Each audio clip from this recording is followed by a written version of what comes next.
안녕하세요, 여러분. 늘 새로운 배움을 갈망하시는 우리 청취자 여러분. 오늘 심층탐구 시간에 오신 것을 환영합니다. 네, 반갑습니다. 오늘 또 아주 흥미로운 주제가 준비되어 있죠. 맞습니다. 보통 우리가 주말 계획 세울 때 무의식적으로 기대하는 방향성이 있잖아요. 아, 기대하는 방향성이요? 네, 막 화려한 조명이나 맛있는 음식, 그리고 막 웃고 떠드는 사람들의 그 활기찬 에너지 같은 것들 말이에요. 그렇죠. 사실 인간이라면 누구나 본능적으로 슬픔보다는 기쁨을 찾게 되니까요. 그러니까요. 어두운 곳보다는 밝고 신나는 이른바 피기 이벤트를 향해서 막 불나방처럼 이끌리기 마련이거든요. 네, 아주 자연스러운 현상입니다. 솔직히 저부터도 당장 이번 주 금요일 밤에 장례식장 갈래? 아니면 파티장 갈래? 이렇게 물어보면 주저없이 파티장을 택할 테니까요. 하하, 저라도 당장 파티장으로 갈 것 같은데요. 그렇죠. 그런데 오늘 우리가 살펴볼 자료가 진짜 충격적입니다. 인류 역사상 가장 지혜로운 인물 중 한 명으로 꼽히는 솔로몬이 완전히 반대의 조언을 던지거든요. 아, 그 유명한 역설이죠. 네, 당신들이 진짜 삶의 의미를 찾고 싶다면 잔칫집이 아니라 초상집으로 가야 한다. 바로 이겁니다. 와, 듣기만 해도 진짜 우리의 본능을 정면으로 거스르는 아주 당혹스러운 주장이네요. 그러니까요. 그래서 오늘 우리가 심층 탐구할 자료는 바로 이 기이한 주장을 담고 있는 전도서 7장 1절에서 4절을 분석한 텍스트입니다. 네, 제목이 죽음의 지혜와 영원한 이름이라는 발췌문이죠. 맞습니다. 그런데 여러분, 오해하시면 안 되는 게 이 자료가 종교적인 문헌을 바탕으로 하고 있긴 하지만요. 오늘 우리는 어떤 특정 신앙을 막 강요하거나 옹호하려는 게 절대 아닙니다. 그렇죠. 우리는 철저하게 이 텍스트를 분석하는 거니까요. 네. 솔로몬이라는 고대 지혜자가 제시하는 그 프레임워크 안에서 도대체 왜 지혜는 죽음 곁에 있다고 주장하는지 그 철학적이고 심리학적인 이면을 파헤쳐보는 게 오늘의 미션입니다. 아주 기대가 됩니다. 사실 겉보기엔 되게 우울해 보이는 메시지잖아요. 네, 엄청 우울하죠. 그런데 이면에 진정한 만족과 행복에 대한 아주 놀라운 아하 모먼트가 숨어 있거든요. 좋습니다. 그럼 저는 오늘 이 탐구를 들으시는 우리 청취자 여러분의 입장이 딱 되어서 이 텍스트의 무거운 주장들을 아주 철저하게 의심하고 파고들어 보겠습니다. 네, 얼마든지 예리하게 질문해 주시죠. 아니, 솔직히 말해서 잔칫집보다 초상집에 가는 게 낫다니요. 이게 요즘으로 치면 신나는 록 페스티벌이나 친한 친구 생일 파티 대신에 굳이 무겁고 우울한 다큐멘터리를 보면서 주말을 보내라는 말처럼 들리거든요. 비유가 아주 찰떡이네요. 딱 그런 느낌이죠. 그러니까요. 왜 우리는 굳이 슬픔과 죽음이라는 그 불편한 감정을 마주해야 하는 걸까요? 그 질문에 답하려면 여기서 놀라운 점은 지혜자와 우매자의 시선이 어떻게 다른지를 먼저 대조해 봐야 한다는 겁니다. 시선이요? 네, 텍스트에서 솔로몬은 이렇게 말하거든요. 지혜자의 마음은 초상집에 있지만 우매자의 마음은 혼인집, 즉 연락하고 쾌락을 즐기는 잔치집에 있다고요. 아, 연락하는 집이요? 네, 우리는 보통 긍정적인 자극, 즉 도파민을 끊임없이 추구하도록 프로그래밍 되어 있잖아요. 맞아요. 잔치집의 화려함은 당장 우리한테 막 살아있다는 감각을 주니까요. 그렇죠. 그런데 재미있는 건 오늘날의 잔치집은 굳이 주말까지 기다릴 필요도 없다는 겁니다. 잠깐만요. 굳이 주말까지 기다릴 필요가 없다는 건 혹시 스마트폰 말씀하시는 건가요? 정확합니다. 우리 주머니 속에는 24시간 내내 돌아가는 완벽한 잔치집이 들어있거든요. 와, 소름 돋네요. 진짜 그러네요. 소셜미디어를 딱 열면 어때요? 타인들의 가장 빛나는 순간들, 막 화려한 소비, 완벽한 휴가 사진들이 막 쏟아지잖아요. 맞아요. 인스타그램 피드만 봐도 다들 잔치집 한가운데 있는 것처럼 보이잖아요. 나만 빼고요. 그러니까요. 우리는 끊임없이 남들의 잔치집을 들여다보면서 피상적인 즐거움에 취하기도 하고 반대로 극심한 소외감을 느끼기도 하죠. 그래서 텍스트에서는 지혜자가 현란한 행사나 유흥보다 뭔가 다른 걸 고민한다고 하는 거군요. 맞습니다. 텍스트 분석에 따르면 이런 화려한 환경에서는 우리의 감각이 오히려 마비되기 쉽다고 해요. 감각이 마비된다고요? 네. 너무 눈부신 빛 앞에 서면 시야가 멀어버리듯이 화려함에 취해서 나는 누구인가? 나는 결국 어디로 가는가? 이런 인생의 본질적인 질문들을 회피하게 된다는 거죠. 듣고 보니까 우리가 매일 인스타그램 피드 넘기면서 느끼는 그 묘한 피로감 있잖아요. 그 정체가 뭔지 알 것 같네요. 너무 밝은 빛만 봐서 눈이 피로한 거였어요. 아주 정확한 표현입니다. 그럼 반대로 초상집은 우리한테 어떤 심리적 효과를 준다는 건가요? 솔직히 그냥 우울증만 더 유발하는 거 아닐까요? 이게 단순한 우울함의 권장이 아닙니다. 심리학이나 철학에서 말하는 메멘토 모리, 그러니까 죽음을 기억하라는 개념과 아주 깊게 맞닿아 있거든요. 아, 메멘토 모리요. 네. 초상집이라는 공간은 내 통장에 지금 얼마가 있든 내가 어제 얼마나 비싼 명품 옷을 입었든 간에 결국 모든 인간의 끝은 저것이라는 그 절대적인 진실을 우리 눈앞에 강제로 들이밉니다. 와, 강제로 들이민다. 텍스트에서는 모든 사람의 결국이 이와 같이 됨이라 산자가 이것에 유심하리로다라는 구절을 인용하고 있어요. 아, 그러니까 초상집은 우리 삶에 잔뜩 끼어있는 막 허영이라는 거품을 확 걷어내주는 거군요. 그렇죠. 삶의 우선순위를 강제로 재조정하게 만드는 가장 강력한 환경인 셈이죠. 아, 우선순위의 재조정이요. 이거 진짜 공감되는 게 내가 지금 막 목숨 걸고 고민하던 직장 상사와의 트러블이나 아니면 남들보다 더 큰 평수 아파트를 사야 한다는 그런 강박 같은 것들이요. 네네. 진짜 누군가의 장례식장에 다녀오는 길에는 갑자기 그게 아주 작고 사소하게 느껴지는 그런 경험 다들 한 번쯤 있잖아요. 맞아요. 바로 그 경험입니다. 끝을 뚜렷하게 인식하는 사람만이 현재를 가장 밀도 있고 진지하게 살 수 있다는 아주 역설적인 통찰이죠. 환경이 인간의 시야를 결정한다는 걸 솔로몬은 이미 간파하고 있었던 겁니다. 좋아요. 그럼 이 부분을 하나씩 좀 풀어보죠.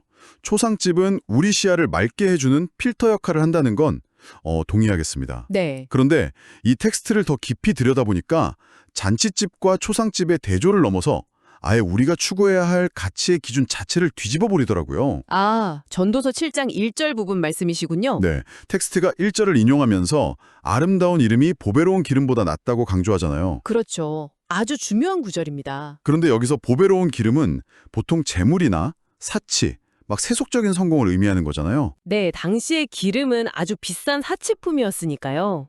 그런데 단지 아름다운 이름이라는 게 돈보다 낫다니. 아니 이거 너무 비현실적인 거 아닌가요? 요즘 세상에 이름이 밥 먹여주나요? 그렇게 생각하실 수 있죠. 그런데 여기서 말하는 이름의 개념을 명확히 할 필요가 있습니다. 어떤 개념인데요? 자료에 따르면 이 아름다운 이름은 단순히 사회적인 평판이나 인플루언서로서의 유명세, 막 이런 걸 뜻하는 거 아닙니다. 아, 팔로워 수가 아니군요. 절대 아니죠. 텍스트는 이 이름을 성경적 세계관 안에서 하나님의 지혜로 말미암아 얻은 명성이며 더 나아가 하나님의 백성들에게 부여되는 성도라는 명칭으로 규정하고 있어요. 성도요? 거룩한 물이라는 뜻이죠. 맞습니다. 하나님의 권속에게만 국한된 특권이라는 거죠.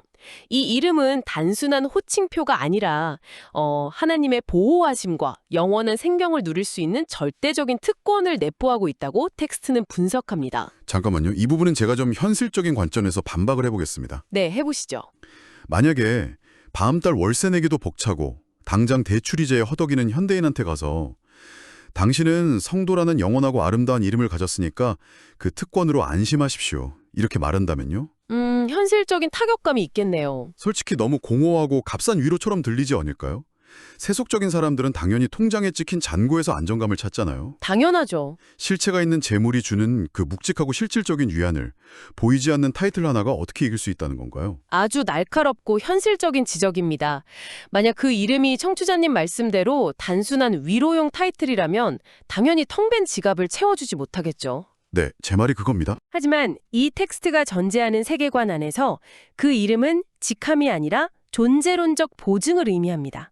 존재론적 보증이요. 좀 더 쉽게 설명해 주시겠어요? 그러니까 통장의 잔고, 즉 보배로운 기름은 강력하긴 하지만 철저히 조건부 안정을 제공한다는 뜻이에요. 아, 조건부 안정. 경제가 무너지거나 불의의 사고로 건강을 잃으면 그 돈이 주는 위안은 하루아침에 증발해버리죠. 세상의 재물은 본질적으로 통제가 불가능하고 늘 상실의 두려움을 동반하거든요. 아, 맞네요. 부자들이 더 돈 잃을까 봐 전전긍긍하고 잠 못 자는 모습 보면 알 수 있죠. 반면에 텍스트가 말하는 아름다운 이름이 주는 안정감은 외부 환경에 의해서 파괴되지 않는 근원적인 정체성입니다. 근원적인 정체성? 네, 내가 경제적으로 파산하든 세상의 기준으로 완전히 실패하든 결코 빼앗기지 않는 소속감과 영원성에 대한 보증인 거죠. 아, 이 자료의 핵심은 돈이 전혀 필요 없다는 뜻이 아니에요. 돈이라는 유한한 가치에 내 존재의 안정장치를 전부 걸어두는 게 얼마나 위태로운지를 경고하는 데 있습니다. 아, 그러니까 이건 마치 명품 브랜드 백에 박힌 로고 같은 거네요. 명품 로고요? 네. 사람들이 굳이 수백, 수천만 원을 주고 명품을 사는 이유가 막 가죽의 질이 좋아서가 아니잖아요. 그렇죠. 브랜드 가치죠. 그 이름이 주는 소속감, 내가 특별한 그룹에 속해 있다는 가치 때문이잖아요. 솔로몬이 말하는 아름다운 이름도 결국 그런 궁극의 프리미엄 라이벨 같은 거 아닌가요? 오, 아주 흥미로운 비유입니다만 사실 그것은 이 텍스트가 경계하는 완벽하게 반대의 메커니즘입니다. 에잉? 반대라고요? 어째서요? 완벽한 비유라고 생각했는데. 하하, 한번 생각해 보십시오. 명품 로고의 가치는 철저하게 외부의 인정에 기대고 있습니다. 외부의 인정이요? 네. 내가 그 가방을 들고 아까 말한 잔치집에 딱 갔을 때 남들이 나를 부러워하면서 쳐다봐줘야만 비로소 가치가 발생하잖아요. 아, 그렇죠. 무인도에 혼자 명품백 들고 있으면 아무 의미 없죠. 거북이한테 자랑할 것도 아니고요. 바로 그겁니다. 무인도에서는 아무 의미가 없어요.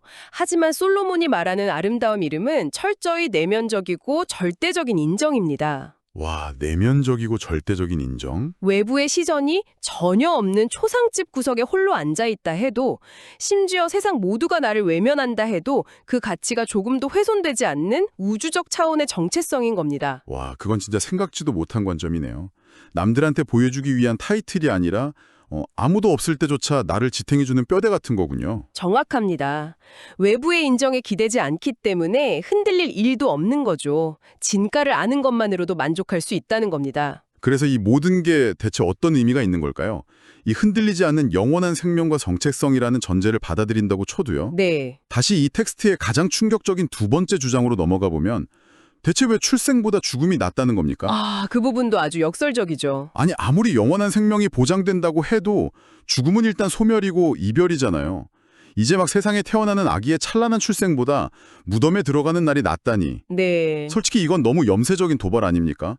다 포기하라는 것 같잖아요. 이걸 더 큰 그림과 연결해 본다면요.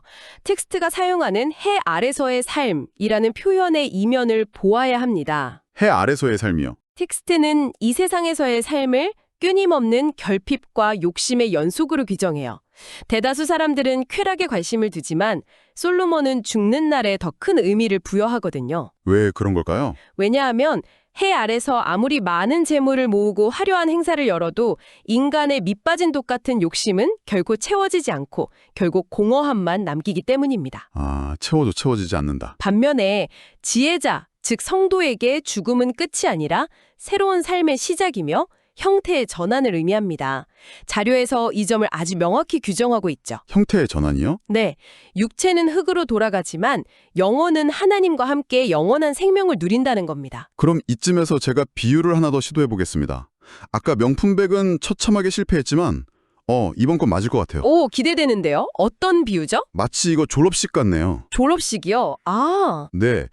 졸업식을 밖에서 혹은 후배들의 시선에서 보면 정들었던 학교를 떠나는 아주 슬픈 이별이잖아요. 막 눈물바다가 되기도 하고요. 그렇죠. 아쉬운 순간이죠. 하지만 졸업생 본인의 관점에서 보면 어떨까요?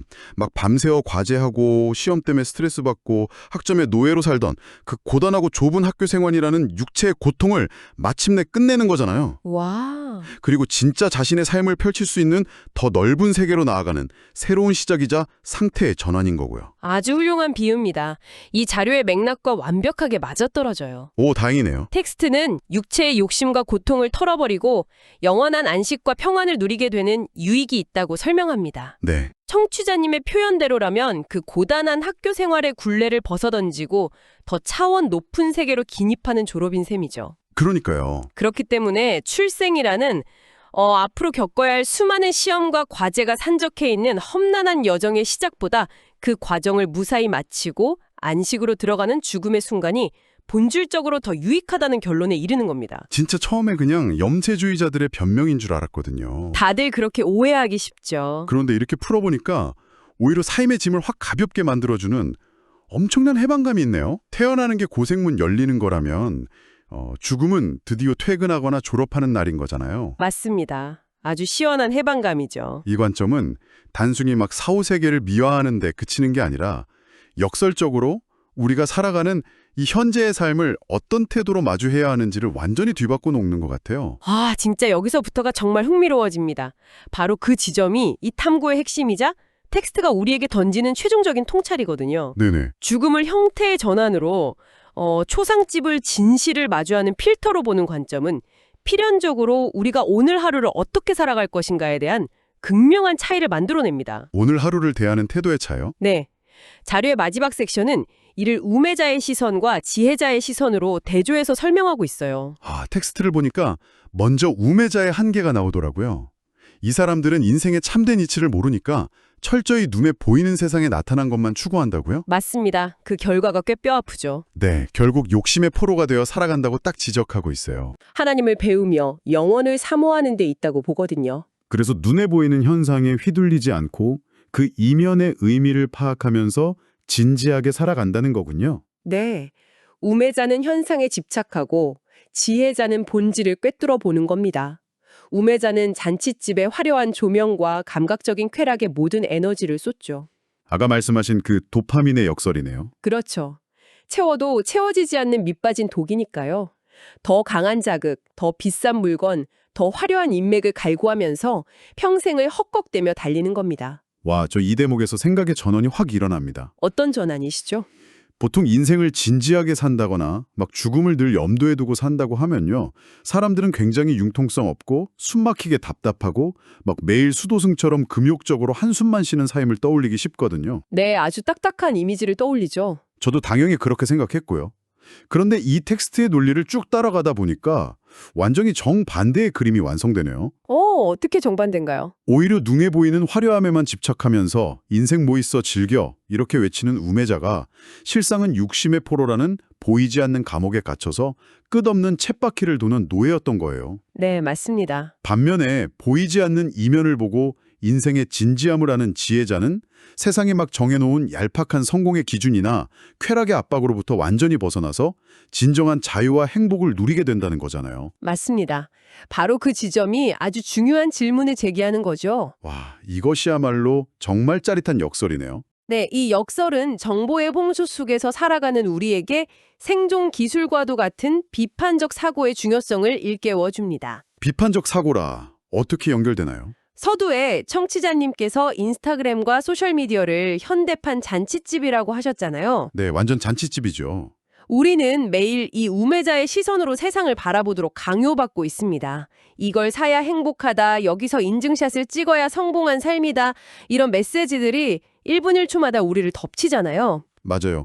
알고리즘 자체가 우리를 욕망의 포로로 만들려고 아주 작정한 것 같아요. 그렇습니다. 그래서 지혜자처럼 현상의 이면을 파악하는 시선이 그 어느 때보다 중요합니다. 아, 겉모습만 보지 않는 시선이요? 네, 누군가 화려한 전칫집의 모습을 전시할 때 저것이 내 영혼에 진정한 만족을 줄 수 있는가? 내가 지금 쫓고 있는 이 불안감의 실체는 결국 흙으로 돌아갈 육체의 욕심인가? 아니면 영원한 가치를 지닌 것인가? 스스로 질문을 던져봐야 한다는 거군요. 맞습니다. 이 고대의 텍스트는 현대인들이 매일 느끼는 피로감, 번아웃, 그리고 끝없는 비교에서 오는 허무함에 대한 가장 정확한 진단서이자 처방전인 셈입니다. 와, 정말 깊이 공감하게 되네요. 결국 오늘 이 긴밀한 철학적 탐구를 통해 우리가 얻은 통찰을 종합해보자면 이렇습니다. 네, 한번 정리해 주시죠. 우리는 본능적으로 화려한 이벤트나 재물이 주는 쾌락을 쫓으면서 막 그것이 나를 채워줄 거라 믿지만 그것들은 사실 우리를 욕망의 쳇바퀴에 묶어두는 족쇄일 뿐이라는 거죠. 정확합니다. 그 공허한 쳇바퀴에서 내려오기 위해 우리한테 필요한 건 외부의 시선에 흔들리지 않는 아름다운 이름이라는 근원적인 정체성이고요. 네, 그리고 그 영원한 가치를 가장 선명하게 깨닫게 해주는 리셋 버튼이 바로 잔칫집이 아닌 초상집에 있다는 거네요. 완벽한 요약입니다. 초상집이 가르쳐주는 인생의 끝과 이면을 보는 지혜야말로 진짜 정보와 쾌락이 범람하는 이 시대에 막 방향을 잃고 지쳐가는 우리 청취자 여러분께 아주 명확하고 단단한 삶의 기준점이 되어줄 수 있겠습니다. 세상의 모든 화려한 현상 뒤에는 변하지 않는 본질이 숨어 있습니다. 죽음이라는 절대적인 유한함을 딱 직면할 때 비로소 내게 주어진 오늘 하루, 이 평범한 시간의 진정한 가치가 선명해지는 거거든요. 아, 끝을 알기에 오늘이 소중해진다. 네, 현재의 무의미한 욕망에 휩쓸리지 않고 보이지 않는 영원한 의미를 추구하면서 참된 자유인으로 살아갈 수 있는 것이죠. 네, 오늘 이 텍스트 사실 처음에는 되게 낯설고 무겁게만 느껴졌거든요. 그런데 파고들수록 오히려 우리 삶의 짐을 덜어주는 놀라운 통찰이 숨어 있었습니다. 오늘 깊이 있는 해설 너무 감사합니다. 저도 아주 즐거운 탐구 시간이었습니다. 끝까지 이 심층 탐구에 동참하시면서 생각을 넓혀주신 청취자 여러분께도 진심으로 감사드립니다. 감사합니다. 처음 우리가 방송 시작할 때 불나방처럼 화려함을 좇는 인간의 본능에 대해 이야기했었죠. 오늘 우리는 겉으로 어둡고 우울해 보이는 초상집의 지혜가 역설적으로 우리 시야에 낀 거품을 걷어내고 가장 맑은 눈으로 세상을 보게 해준다는 걸 발견했습니다. 네, 정말 중요한 발견이었습니다. 이제 이 지혜를 안고 여러분의 일상으로 돌아갈 시간인데요. 여기서 한 가지 도발적인 질문을 던지며 마무리하고 싶네요. 어떤 질문인가요? 우리는 이 귀중한 통찰을 얻겠다고 매일 장례식장을 찾아가거나 막 삶의 위기를 일부러 맞이할 수는 없잖아요. 그렇죠. 그럴 순 없죠. 그렇다면 굳이 그렇게 하지 않고도 매일 반복되는 평범한 일상 속에서 어떻게 초상집에 있는 지혜자의 마음, 즉 영혼을 사모하는 그 맑은 시선을 유지하며 살 수 있을까요? 아주 중요한 실천적 과제네요. 내일 아침 알람 소리에 잠에서 깨어 눈을 떴을 때 여러분이 가장 먼저 시선을 두는 곳은 어디일까요? 1초 만에 뇌를 자극할 눈에 보이는 스마트폰 속 타인의 잔칫집입니까? 아니면 눈에 보이지 않지만 당신의 오늘을 단단하게 지탱해줄 영원한 이름입니까? 그 선택이 여러분의 하루 그리고 삶 전체의 시선을 결정할 것입니다. 저희는 다음번 심층탐구에서 또 다른 흥미로운 자료와 함께 돌아오겠습니다. 여러분 감사합니다. 감사합니다. 다음 시간에 뵙겠습니다.